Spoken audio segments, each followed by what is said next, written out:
A final word we don't provide. A different purpose this story serves. A tragic fairy tale steeped in controversy, to this day prickling raw nerves.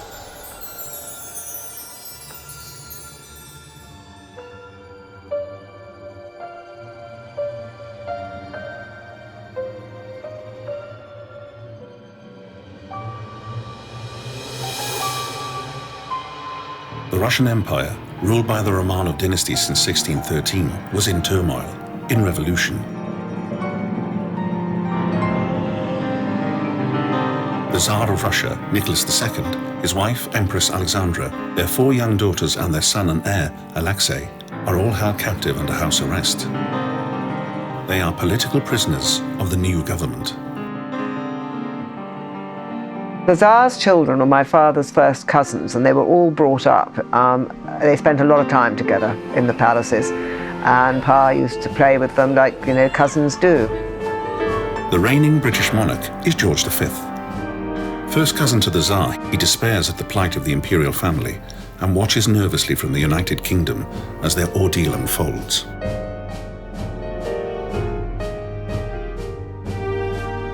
The king is eager to help his Russian relatives, but is torn between loyalty to his family and political necessity. His initial offer of assistance to the Tsar and his family is withdrawn on government advice. Finally, George V appears to publicly accept that the door to asylum for the Russian imperial family is closed. That is, of course, what history tells us. But July 1918, the Tsar and his family, along with their few remaining servants, are living in exile on the outer edge of the Russian Empire. Their makeshift prison is a former engineer's house in Yekaterinburg, Siberia. They are being closely guarded by the local Soviet, but their guards' only loyalty is to money. The Russian imperial family, once the richest and most powerful in the world, are now living in depressing and humiliating circumstances. Exercise and fresh air are limited. Their possessions are looted and taken from them. They are supplied a very basic diet, and their conditions are dirty and badly maintained. The young heir, Alexei, just 14 years old, struggles with hemophilia and grows increasingly frail. The Tsar's third daughter, Grand Duchess Maria, tries desperately to keep friendly relations with the increasingly hostile guards. Her well-meaning efforts are met with nothing but spite and disrespect. Each day brings fresh humiliation for the family, who are now even forced to go to the toilet observed by a guard. Their royal titles now meaningless, they endure cruelty and ridicule from their jailers. The Tsar, to them, is now simply Citizen Romanov. So what did King George do about this? From what we are led to believe, it appears he remained true to his country and heeded the stern government advice. Whilst his Russian family suffered, we are told, he stood back and allowed this intolerable and treacherous situation to continue. But did he? George did what he could, and unfortunately he was rebranding the royal family at that time to get them away from the German influence because people were getting edgy about it. It was the First World War. The Tsarina happened to be German. So the newly anglicised House of Windsor's position on the rescue of their Russian-German cousins was resolute. Seemingly abandoned, the Tsar's family in captivity still clung to hope that they might be freed. But with each difficult day that passed, it became less and less likely. It was becoming obvious. With the Russian monarchy now in tatters, the new Bolshevik Russia did not want any representatives of the former regime to remain. This did not bode well for the survival of the imprisoned Romanov family. And then, suddenly, without warning, the light went out on a 300-year-old dynasty. Tsar Nicholas II his family and servants were not seen again after July 18, 1918.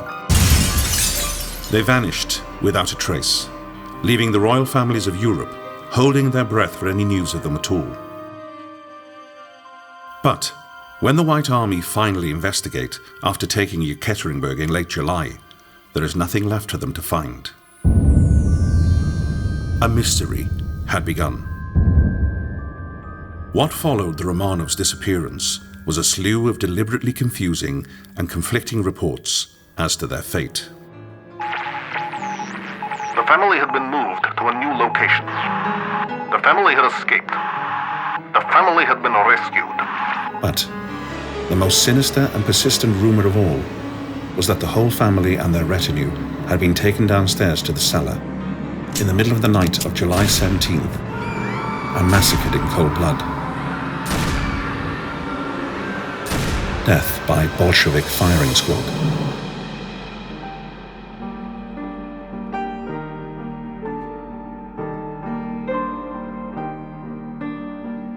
Dear Larissa, I guess I'm writing because I have questions. Questions about my family that I've had most of my life. Questions that could tell me who you are. There are two truths here. The one that history knows and accepts.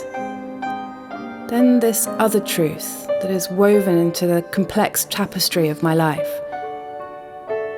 It's more than a strange sense that something is wrong. This is a deliberate attempt to conceal something from us all. A secret. A secret that began with your husband, my great-grandfather, Owen Tudor. When he died, I was 3. I remember him. I loved him. And now I long to sit with him and ask him all these questions I have. Unlock the mystery of you. He kept us out. And now I think he did that for a special reason. It seems that none of us really knew him, who he was and what he had been through. I will try, but I fear he took all of my answers to the grave. Was that to protect you, Larissa? His first wife. His first love. It seems he was so intent to keep this from us all, just so no one would ever know his secret. Your secret? To my very beloved Larissa Fedorovna, who are you? Love, Daisy.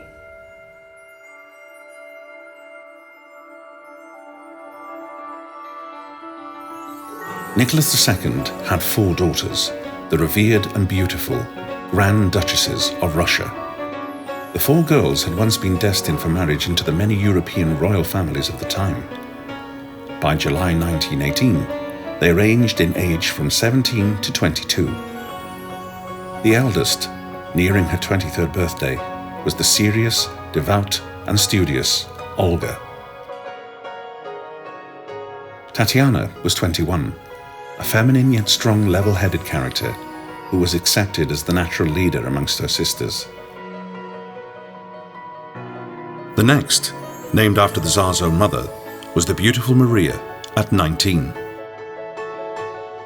She was followed by the youngest of the sisters, who was strangely destined to become the most famous, Anastasia. She was 17. Their younger brother, Alexei, was the long-awaited heir, once destined to take over his father's mantle and become Tsar. Alexandra Feodorovna, the Empress, was the Tsar's wife, a former German princess and granddaughter of Queen Victoria. The Tsar's family were devoted to one another, their closeness now part of the legend. While the poor old empress was churning out girls, my grandmother was churning out boys. She had 6 boys and a daughter. So they were all with ages of the Tsar's children. My father was born in 1897, which I believe was the same age as Tatiana. Living in beautiful fairy tale palaces and growing up in such a privileged environment, the Tsar's young family could not have imagined the sad fate and tragedy that awaited them. Nicholas II's 23-year rule had been a disaster, riddled with political uprisings caused by bad judgment and catastrophic wars. The resulting 1917 revolution was a point of no return. Under the new Bolshevik regime, Russia was no longer safe for any Romanov or Russian noble family to reside. Those who were not murdered by the Bolsheviks during the revolution fled abroad to live out their days as refugees. Most never returned to their homeland again. Among those esteemed refugees was the Dowager Empress Marie Feodorovna, mother of the Tsar. She and some of her children and grandchildren were successfully rescued from Russia in 1919 by King George V, when he was able to send a ship to the Crimea and transport them to safety. A rescue that says a great deal about King George V's sense of responsibility and strong family loyalty. A testament, perhaps, to the king's resolve not to abandon his relatives in peril. George did, of course, rescue the ones in the Crimea. Oh, and I think there were other royal families involved, and if the Germans hadn't overrun that part of the Crimea, they wouldn't have got out then. And here we challenge the history books.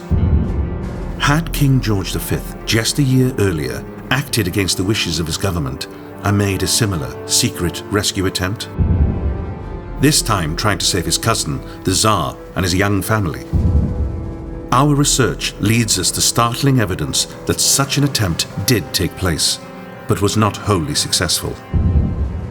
Due to the sensitive nature of the mission, the risk and political ramifications, it was never reported. Perhaps purposely omitted from history? Something a powerful king could do. But by utilizing help from British military intelligence, did the king manage to liberate at least one of the Tsar's children? Did he bring one of the Grand Duchesses to England in a covert rescue mission? If so, which of the Tsar's daughters escaped? Was it, as popular legend suggests, the youngest daughter, Grand Duchess Anastasia? Or could it have been her older sister, the spirited and reliable Maria? Or was it the confident, headstrong leader, Grand Duchess Tatiana? Dear Larissa, I dreamt of you last night. You were standing next to my great-grandfather. Tall, statuesque, composed and serene. I tried to see you, but you covered your face. Every time I tried to get a closer look, you stepped away from me, into the shadows, until I couldn't see you at all. You had vanished altogether. I see my great-grandfather, this handsome young man, all alone. He weeps, and then I weep. I cry for him as he looks totally bereft, totally lost. And then I wake up. Was that how it was when you died? So young and so much to give. They say he collapsed with grief at your funeral. A soldier crying. My family and I never saw him like this. He was always so strong, so reserved and private. But you made him cry. He must have loved you so much. I am captivated by you, Larissa. What is your story? Speak to me. I am ready to listen.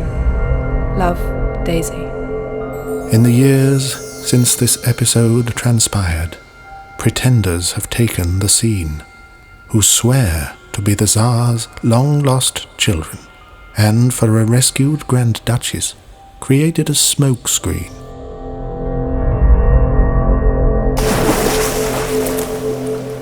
On a cold night in February, a frightened and distressed woman was pulled from the freezing waters of the Landwehr Canal. She had attempted to take her own life by jumping from the Bendler Bridge. She was saved, but the police found no papers on her person, no identification at all. She would not speak and refused to tell them who she was. With very little to go on, she was soon to be taken to the Doldorf Asylum, Berlin, where she remained for 2 years. Her doctors deduced that she was not mad, but suffering from a complete breakdown, which caused her silence. When she did speak, it was in bad German with a foreign accent. Fräulein Unbekannt, or Miss Unknown, became one of the most famous royal claimants in history. It began when she told nurses in secret that she was in fact the daughter of the Tsar, Grand Duchess Anastasia Nikolaevna. A legend was about to be born. Her story talked of her rescue by a Red Guard from the massacre that killed her entire family. Her rescuer smuggled her away to live with his family in Romania, until she eventually escaped from him also and made her way to Berlin. Lost and in despair one night, she leapt into the Landwehr Canal and onto the pages of history. Plays, ballets, musicals, feature films, a Disney adaptation, scores of books and articles were written about the lady who became known to the world as Anna Anderson. Anna Anderson was the most famous of the ones that pretended to be Anastasia. She definitely didn't look like a Romanov. She never added up. She was the self-styled, tragic heroine, a martyr of the former Russian Empire, and the world's press lapped it up. But the Romanov family didn't. In 1928, the surviving members of the family made a joint statement denouncing her claim. Our sense of duty compels us to state that as far as the woman in question is concerned, her story is pure invention. Our memory of the dear departed must not be doubted by allowing this fantastic tale to be spread about and gain substance. My Aunt Olga went to visit her when she was in a clinic and didn't believe it was her. She couldn't even speak Russian. That was the first language they learnt. I was told all along she wasn't Anastasia, and that's what I always believed. Miss Anderson, however, seemed to have a great deal of luck and a band of devoted supporters on her side. A combination that miraculously kept her claim alive, even when disproved beyond all doubt.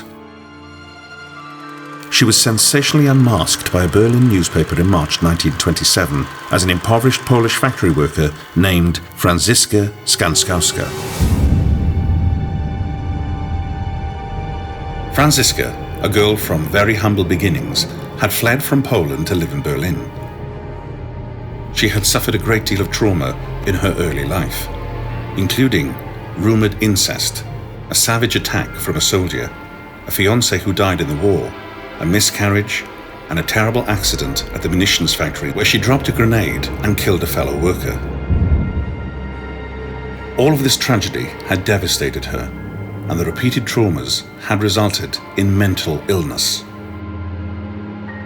It appears she shed her identity as the Polish peasant girl Franziska after February 1920, switching instead to the role of the Grand Duchess Anastasia, a role she made her own for the rest of her life. Forensic science caught up with her, however, and the real truth was revealed after her death. DNA evidence from her nephew finally conclusively proved that Anna Anderson was in fact Franziska after all. Franziska, like all other royal claimants, had played a dangerous game. As we have learned, any possible heir to the Russian throne was deemed a threat to the new USSR. All Romanov refugees in exile lived in fear that they too might be a target. My grandmother was on Stalin's hit list until Stalin was no more. Stalin managed to assassinate 2 Grand Dukes out of Russia after the revolution. Yet Anna Anderson lived her entire life on the world stage, including 2 long-running court battles to prove who she was, and no one from Russia stopped her. Did the Bolsheviks realize that she wasn't a Romanov family member? Whenever there's a funeral of one of the Romanovs or whatever, there's always new people come out of the woodwork that telephone me, write to me, whatever, telling me that they are my cousins because they are the great-grandson of the Tsarevich, the great-granddaughter of one of the girls. My parents always took it with a pinch of salt. They never believed in Anna Anderson. In Paris in 1925, another Romanov claimant wasn't so lucky. Michelle Onches professed to be Anastasia's older sister, Grand Duchess Tatiana Nikolaevna. This lady was said to be around the same age and very similar in looks to the beautiful Tatiana. To gain more attention, Mademoiselle Onches was ready to head to Denmark to try and obtain an audience with the Tsar's mother, the Dowager Empress Marie. Tragically, before she did so, she was brutally murdered in her home. Her killer was never found, and many details to do with the murder investigation were withheld. It was rumored the Bolsheviks had tracked her down and killed her. If that is true, what is the significance of the Michelle Onches murder? Why was the Anastasia claimant, Anna Anderson, allowed to continue her crusade for recognition across the world? Yet another young woman, claiming to be the Tsar's second daughter, Tatiana, had been tracked down and murdered. Did the Bolsheviks know that it was Tatiana who had in fact escaped the massacre at Yekaterinburg, and not Anastasia? Some say the answers to claims from any survivors of the imperial family lay in a lowly, unmarked grave in Siberia. We turn to a disturbing mass burial ground discovered in the Koptyaki forest outside Yekaterinburg in 1991. It was said to contain the remains of the last Tsar of Russia, his family, and his few remaining servants. However, one of the Grand Duchesses was notably absent from this grave. Forensic experts argued over which of the daughters was missing, with some saying Anastasia, some suggesting Tatiana, but most agreeing on Grand Duchess Maria Nikolaevna.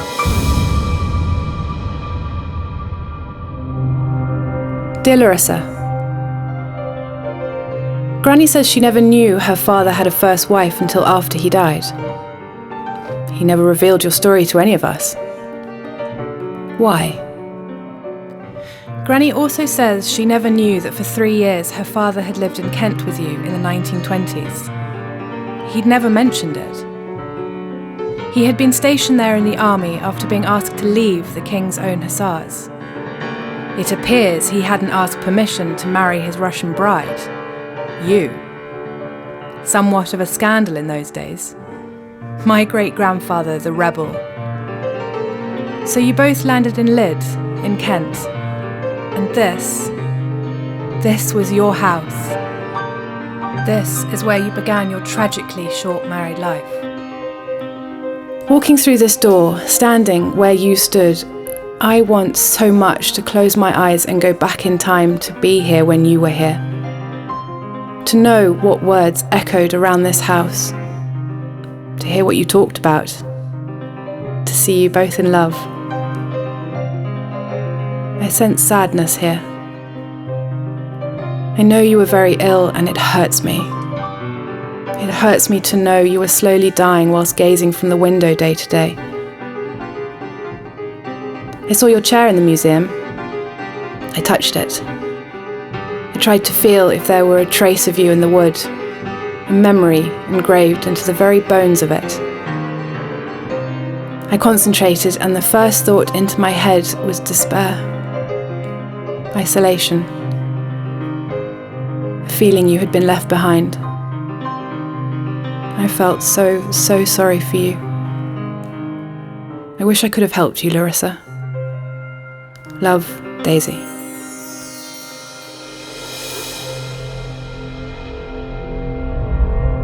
Few were lucky to glimpse her. 'Twas the hope of the amateur sleuth to find who the lady in Lyd was, and once and for all know the truth.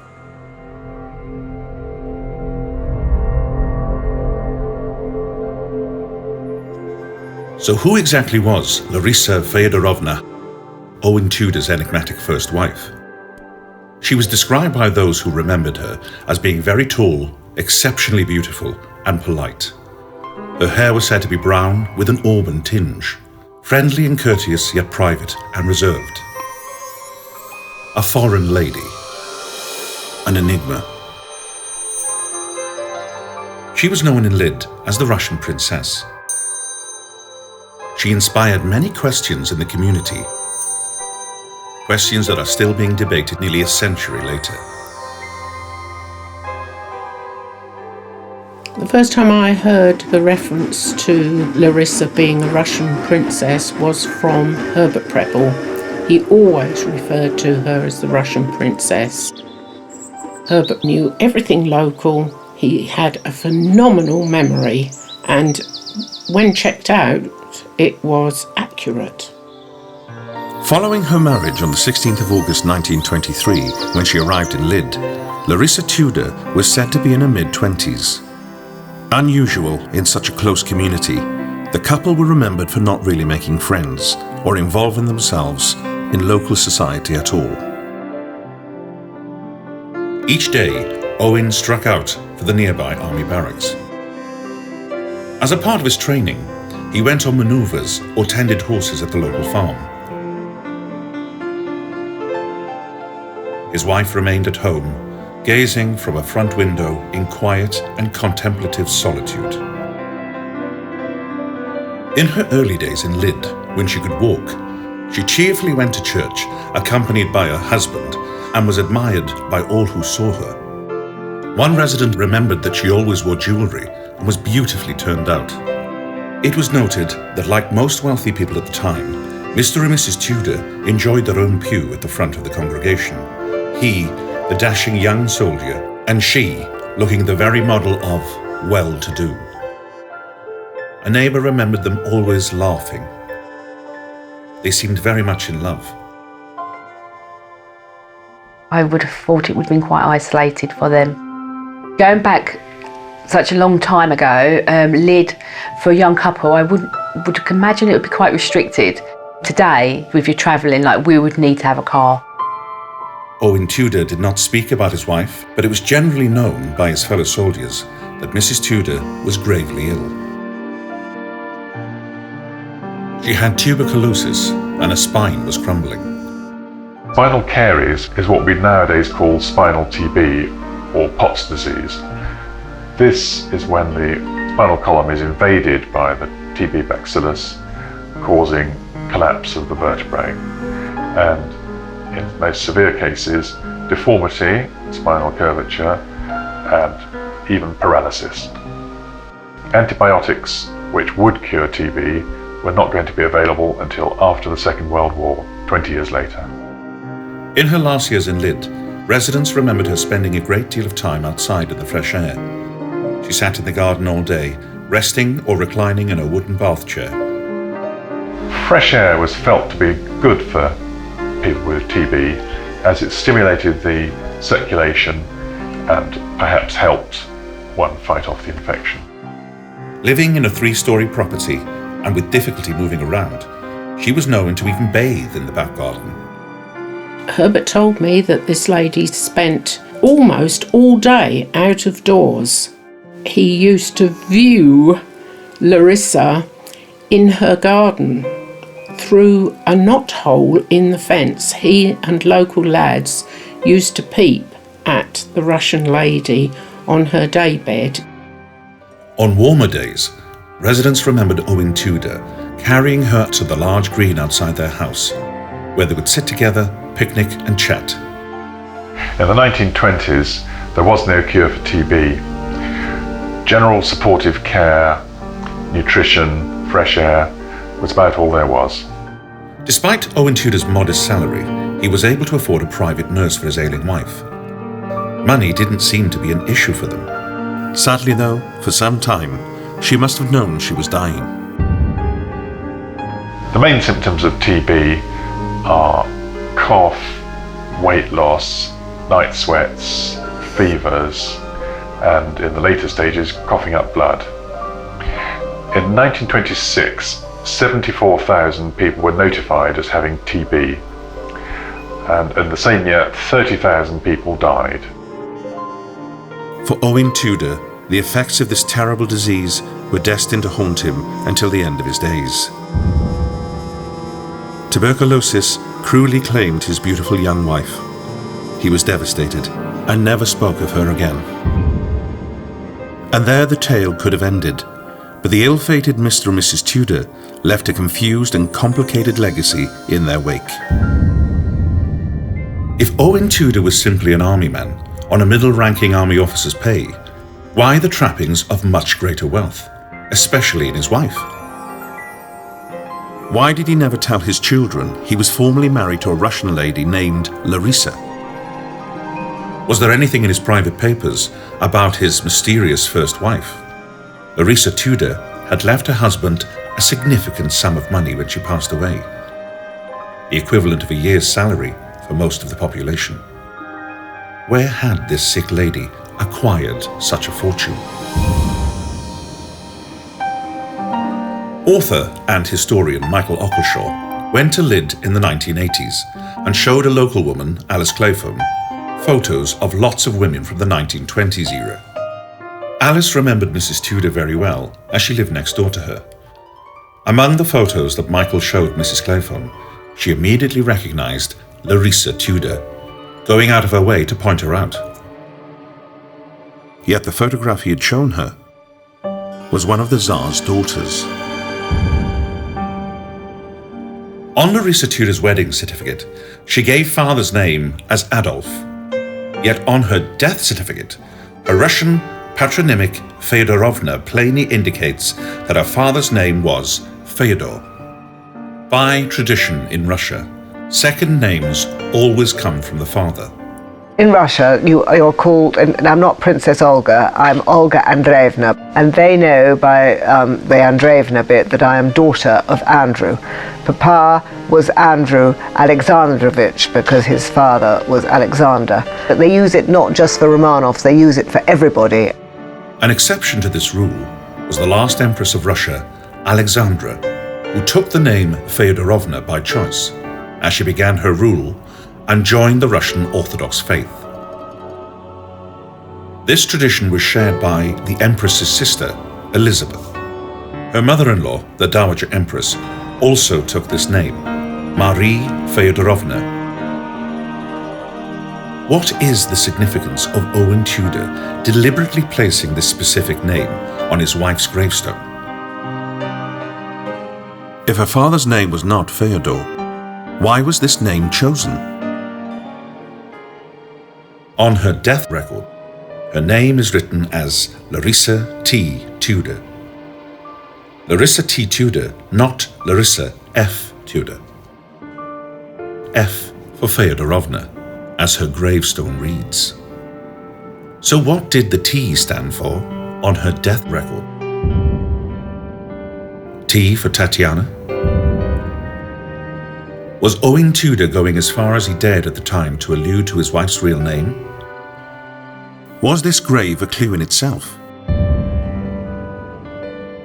And is there much to be learned from the touching inscription? With Larissa knowing that her illness was terminal, did she and her husband plan the words used in the gravestone together? Owen Tudor used the phrase, "to my very beloved," to describe his wife on the gravestone. Maybe not an unusual choice at first glance, but is it a coincidence here that the meaning of the name Maria actually derives from the word beloved? Is it also relevant that Grand Duchess Maria was named after her grandmother, Maria Feodorovna? Owen Tudor reference his former regiment, the King's Own Hussars, when he was officially no longer a member? The grave creates even more questions. Who was Owen Tudor's wife? It's established she was foreign, yet Larissa Tudor was not in the United Kingdom as a listed immigrant. In fact, Larissa Tudor, or Larissa Hawok, as she gave her maiden name to be, didn't exist. There are no records of her entering the UK at all, a near impossibility given the stringent immigration laws in the UK post-World War I. She wasn't born or baptized anywhere in the world, according to records. So, how did she get here? And where did she come from? By coincidence, when Larissa Tudor tragically passed away on the 18th of July 1926, it was exactly 8 years to the day that the Russian royal family was said to have met their end in the basement in Siberia. Was Larissa Feodorovna Tudor, in fact, a daughter of the last Tsar of Russia? A Grand Duchess who avoided the awful fate of her family to be whisked away to the safety of England? Was she saved by her cousin, King George V? A story that still comes from local people in Lydd is that Mrs. Tudor received distinguished guests at her house.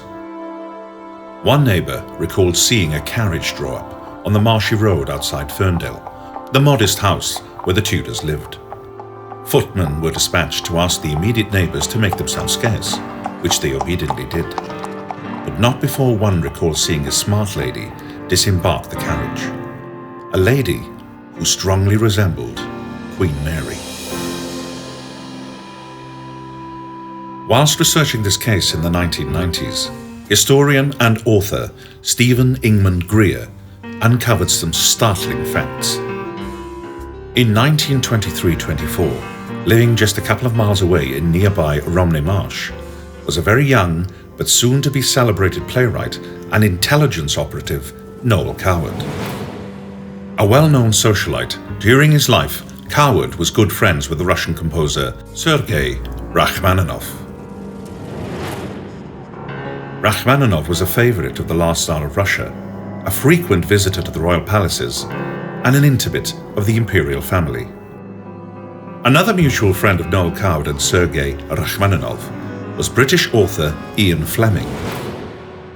Lifelong friends, as well as witnessing Fleming's marriage in Jamaica in 1952, Coward also sold a property to him down in Kent itself.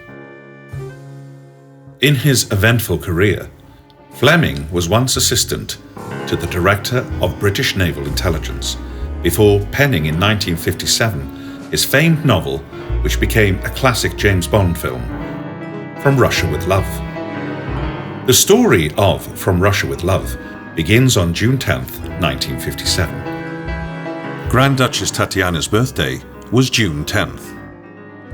The story centers on the escape from Russia of the heroine Tatiana Romanov, supposedly a direct relative of the Tsar, on the Orient Express. She is referred to later in the story as that Russian princess. In the story, she meets the dashing spy James Bond, who aids her escape from the Soviets in Istanbul.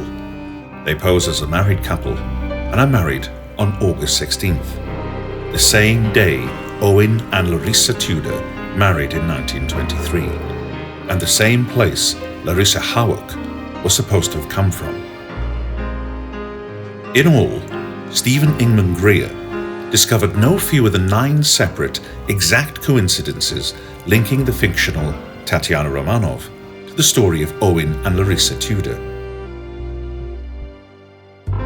Interestingly, Ian Fleming says himself in a note on the opening page of the book, Not that it matters, but the background to this story is accurate.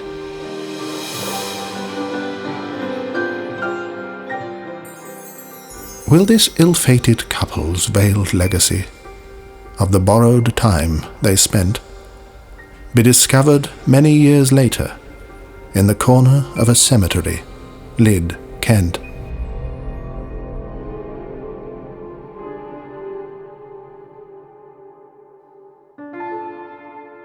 In 1998, the grave of Larissa Fyodorovna Tudor had been untouched and unloved for years.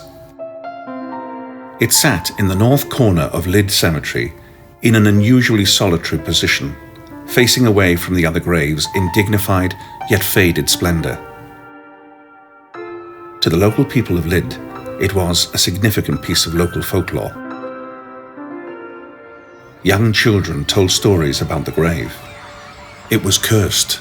They would dare one another to touch it, running away from it squealing, fearing some sinister entity would rise up and chase them. Older residents fondly recalled the tall, beautiful Russian lady who lived very privately with her dashing husband and died so tragically.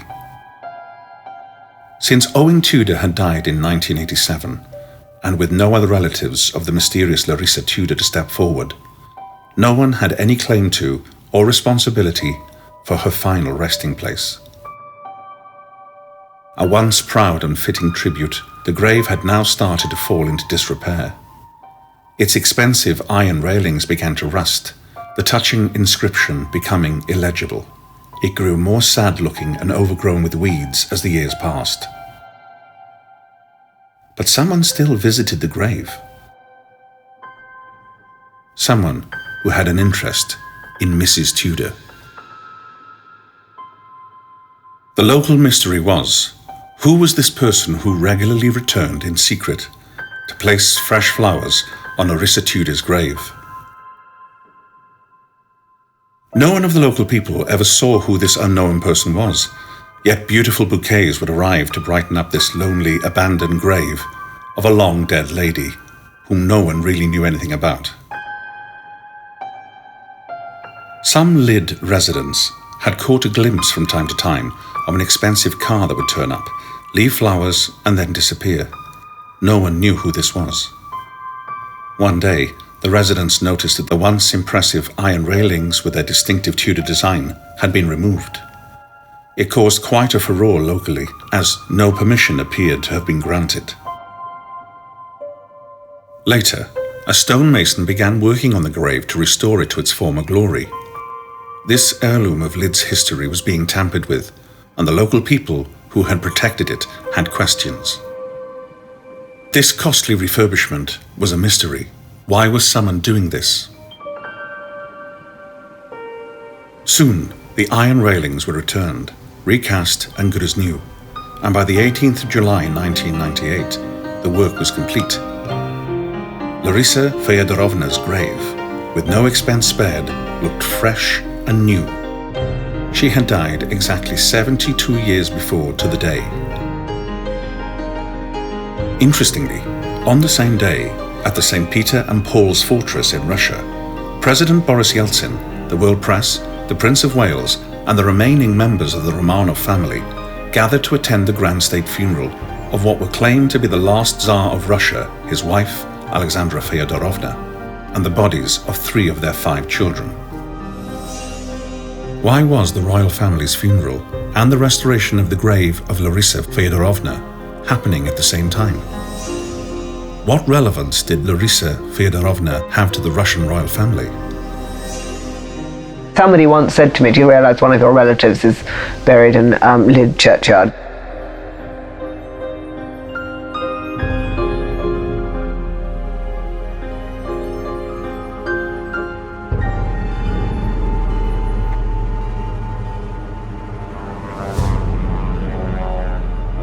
On July the 1st, everything was ready and the plane took off. Success was not complete, and I find it too dangerous to give details. One child was literally thrown into the back of the plane in Ekaterinburg, badly injured, and brought to England where she still is. This is an entry from the meticulously kept diary of Colonel Richard Meinitz-Hagen, CBE DSO, a senior operative in British military intelligence. He wrote this on the 18th of August 1918. The same year the imperial family were in captivity, Meinitz-Hagen was in charge of the intelligence operation in Russia and reported directly to the British monarch, whom he had regular audiences with. Richard Meinershagen was described by his own son as a direct and uncomplicated man who dealt in black and whites, not someone likely to make up a story. It's important to note that he never spoke of his involvement in the rescue of the Tsar's daughter, but the tale was discovered instead many years later, buried in his private, unpublished diaries in Oxford. It's said the daughter of the Tsar, injured from the impact of being thrown into a plane, was quickly flown from Yekaterinburg to Vladivostok, thence to Japan and on to Canada. Larissa's spinal TB would have started out as a simple backache. This might have been attributed to a fall or a heavy landing in an aeroplane. She would have also passed through the Royal Navy's China station. During the First World War, the station was commanded by a close friend of King George V. His name was Admiral Sir Frederick Tudor, Owen Tudor's uncle. TB's no respecter of class or rank, but it is commoner among people who've been in crowded, unhygienic, insanitary conditions with poor nutrition. Anybody that's lived in a war zone is said to have a 1 in 9 chance of developing TB later. Conditions very similar to those experienced in Ipatiev House, Yekaterinburg, 1918, where the Tsar's daughters were in captivity. Unwell and injured, it's said that during her passage to England, a rescued Grand Duchess was passed into the care of one of her relatives, Arthur, Duke of Connaught, with Meinershagen remaining involved in the operation. The Colonel's own wife, Amarelle, later sailed from Canada to the UK in early August 1918, accompanied by a War Office matron and a mysterious young lady of 22, Marguerite Lindsay. Amarelle Meinershagen and Marguerite Lindsay had adjoining cabins on board the ship, Corsican. Yet when they arrived at the UK on August 8th, Marguerite Lindsay promptly disappeared. Like Larissa, she wasn't registered as an immigrant, and no trace of her has ever been found. So where would a wounded Grand Duchess go into hiding next? Published in A Woman's Realm magazine in 1970, a former servant of the royal estate of Balmoral recalled the most memorable guest in a long service was a rescued Russian Grand Duchess whom she tended to. In 1918, Grand Duchess George of Russia, then in exile, had established several war hospitals in the spa town of Harrogate in Yorkshire. She was a close relative of the Tsar's children. The Russian lady, Larissa Tudor, told her neighbour Alice Clayfon in Lydd that her happiest times in the UK were spent in Yorkshire. The Harrogate Herald published a photo on September 4th, 1918, of Grand Duchess George and several other local dignitaries. Everyone in the photograph is named, apart from a tall, slim woman peering out from the group, said to bear a striking resemblance to a daughter of the Tsar. Colonel Richard Meinershagen had a distinguished career in intelligence and was offered a knighthood in 1951, which he refused. However, in 1957, despite his earlier refusal, he was offered and accepted a CBE. One cannot help but conclude that this service to the Crown must have been of great significance. Service such as rescuing a daughter of the Russian imperial family? Did he keep this secret to the end of his life and beyond? Did Owen Tudor also? In 1941, this soldier, who had disgraced his uniform, rose to command his regiment in the field, hardly a reward for dishonour. After Larissa Tudor's death, and despite remarrying, Owen Tudor would return to her grave every June, year after year, until shortly before his own death in 1987. Grand Duchess Tatiana's birthday was June the 10th. Grand Duchess Maria's was June 14th. The heroine of Sir Ian Fleming's acclaimed novel and film, From Russia with Love, shared the name of the Tsar's second daughter, Tatiana Romanov. Her birthday, June 10th, was also used in the tale. Despite overwhelming evidence to the contrary, the famous royal claimant Anna Anderson still enjoys supporters who believe she was who she claimed to be for 64 years, the Grand Duchess Anastasia. In happier times and despite her rank, Grand Duchess Maria dreamed that one day she'd marry a soldier. Did she get her wish? The mass grave found in Siberia, said to contain the bodies of the Tsar and his family, was missing a daughter who most scientists agree was the Grand Duchess Maria. A recent second discovery of charred bone fragments have forensic scientists divided on who they actually belong to. These bones are a controversial part of the story. They remain officially unrecognized and unburied. If Larissa Tudor was a daughter of Tsar Nicholas II, the ramifications will reverberate through all known history of the past 100 years. Could this be one of the biggest royal cover-ups of all time?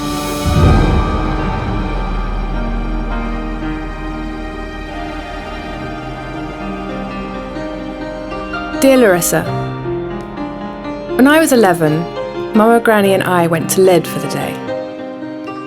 We reached a cemetery in the village and found ourselves standing in front of a mysterious old grave tucked away in the corner. I was told this was the grave of the Russian princess my great-grandfather was married to. I looked at the name. Larissa Fedorovna. To me, as a young girl, it sounded so exotic, so exciting. It felt like magic coursing through me. I was connected to all this. A real princess. Larissa. But was that your name? Truly? If your name was Anastasia, I feel that tragedy was your best friend. If your name was Tatiana, you lost your family, your home, your country, and then your life. So young to lose so much. If your name was Maria, I understand your secret now and why my great-grandfather protected you. I understand why you had to hide away and live your life under a veil. Is that who you are? A daughter of the Tsar? Tell me, I feel that I'm right. I stand here, an adult, and your grave still mesmerizes me. I feel closer to you here, and I want you to know I'm sorry you were left behind. I have seen your face now. You are beautiful. I will celebrate your life. To my very beloved Larissa Fedorovna. Love, Daisy.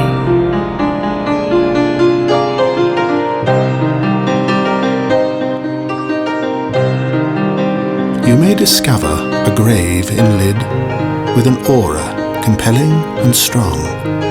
Who knows what draws you to it, and who knows to whom it belongs? Could this be the resting place of the last Tsar's daughter, whom tragedy never forgot? A beautiful rescued Grand Duchess, whom history tells us was shot.